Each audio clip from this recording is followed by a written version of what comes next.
Այս ֆիլմի շուրջ հետաքրքրություններն ու խորհրդավոր զարգացումները սկսում են հենց վերնագրից՝ «Արևի հետնորդները»։ Ինչու հենց այսպես։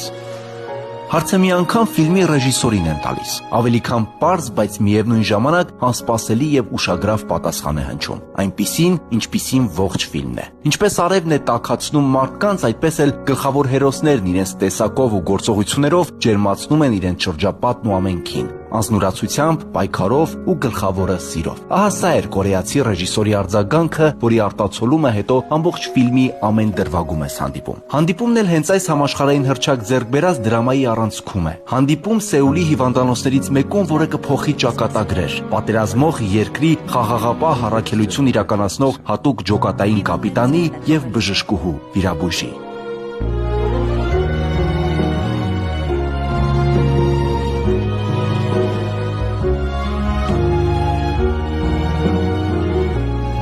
Հենց այս հանդիպումից էլ սկսում է ողջ դրաման, որը կպատմի ձեզ սիրո, հայրենիքի, ընտանիքի, ընկերության եւ այլ կարևոր արժեքների մասին։ Ու հենց այս արժեքների նկատմամբ նվիրվածությամբ ու այն ներկայացնելու յուրօրինակությամբ էլ ձեր էկրաններին կհայտնվի հայերեն կրկնօրինակմամբ այս ֆիլմը ու առհասարակ, ինչու ոչ նաեւ մեր հայկական իրականությանը հատուկ արժեքների մասին այս պատմությունը։ Այսպիսով, պատահականության թե նախախնամության արդյունքում կապիտանի եւ բժշկուհու հանդիպումը վերաճում է սիրո, որը ունենում է սկիզբ, բայց ոչ ավարտ, անկախ պատերազմից ու երկրաշարժից, անկախ հեռավորությունից ու համաճարակից։ Նկատեցիք պատմություն, որը հիմա էլ մեր իրականությանն այնքան մոտ է, եւ գուցե շատերը անկախ մասնագիտությունից կարծեցին, թե հենց իրենցն է պատմությունը։ Պատմության ամբողջ ընթացքում ֆիլմի հերոսները կսովորեցնեն սիրել հայրենիքը, սիրել մեկը մյուսին, արժևորել կյանքն ու դիմացինին ու այդ ամենն անել պատվով, անկախ տարբեր հայացքներից, քանի որ երկուսի առաքելությունն էլ պայքարն է։ Կապիտանը պայքարում է հայրենիքի անվտանգության համար, բժշկուհին կյանքեր փրկելու։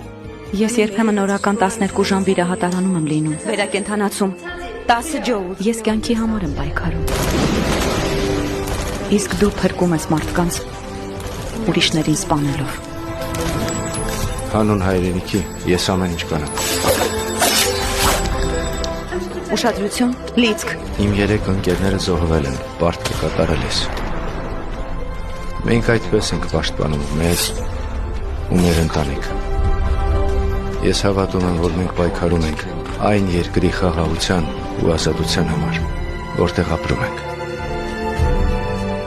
Նրանք, ովքեր այս դրամային կամ ինչպես կորեական ֆիլմերին է հատուկ անվանել դորամային արդեն ծանոթ են, հիմա հնարավորություն կունենան հայերեն կրկնօրինակմամբ վայելել։ Իսկ շատերի համար այն նորություն կլինի ու իր տեսակով հնարավորություն կտա դիտելու ընտանիքով, համոզված լինելով, որ արագ ու առանց արհեստական ձգձգումների զարգացող պատմության հիմքում բոլորովին այլ արժեքներ ու խորհուրդներ են։ Հայրենիքն ու ընտանիքն է, սերը։ Արևի հետնորդներն իրենցով օրինակ կլինեն ու ցույց կտան, որ պայմանականորեն ասած սիրո տարբեր դրսևորումները չեն խանգարում իրար։ Ընդհակառակը, ավելի են ամրացնում եղածը, կոփում այն ու դարձնում անխախտելի։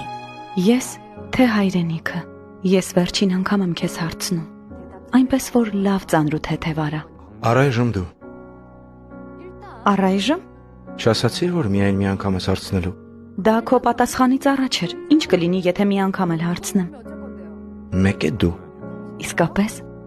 Իսկ հայրենիքը։ Հայրենիքը չի խանդում։ Նա ինձ վստահում է։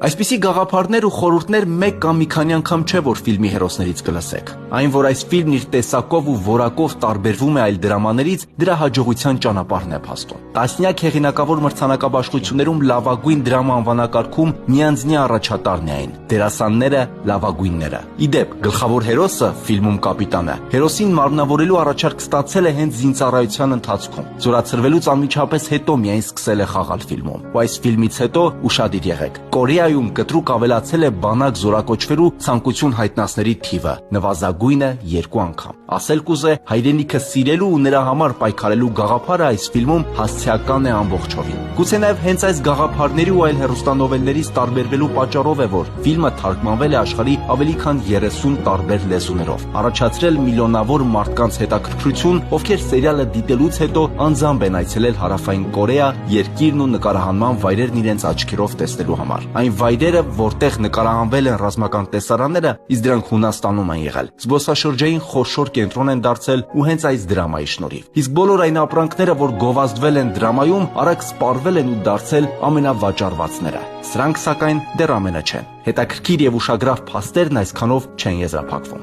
Ալևի հետնորդները դիտումների ռեկորդային թիվ է սահմանել դորամաների պատմության մեջ։ Հարթակներից միայն մեկում այն դիտել են ավելի քան 440 միլիոն անգամ։ Ռեկորդային դիտումներ են ապահովել նաև ֆիլմի համար գրված երաժշտություններն առանձին։ Այս դորաման ունի 37 անուն սաունդտրեք, որոնք միայն YouTube-ում ունեն միլիոնավոր դիտումներ։ Երբ ես քեզ համբուրեցի, Մի խոսիր այդ մասին։ իսկ ինչ անեմ։ Ներողություն խնդրեմ։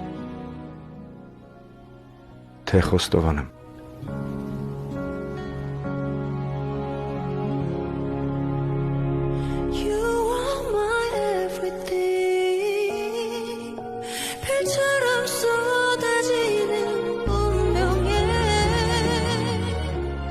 Իդեպ, ամբողջ ֆիլմն այնքան իրական ու զգացմունքային է, որ գլխավոր հերոսները դրամայի ավարտից հետո իրականում ամուսնացել են։ Ավելին սակայն հիմա չենք ասի։ Այս փաստերը դեռ միայն նախաբանն էին։ Ֆիլմի փակագծերը Շանթի եթերում մայիսի 25-ից կբացվեն ու ձեր էկրաններին կհայտնվի զինվորականի ու բժշկուհու սիրո պատմությունը։ Կհայտնվի պատերազմի եւ սիրո սահմանագծում կանգնած զույգի պայքարը հայերեն կրկնօրինակմամբ։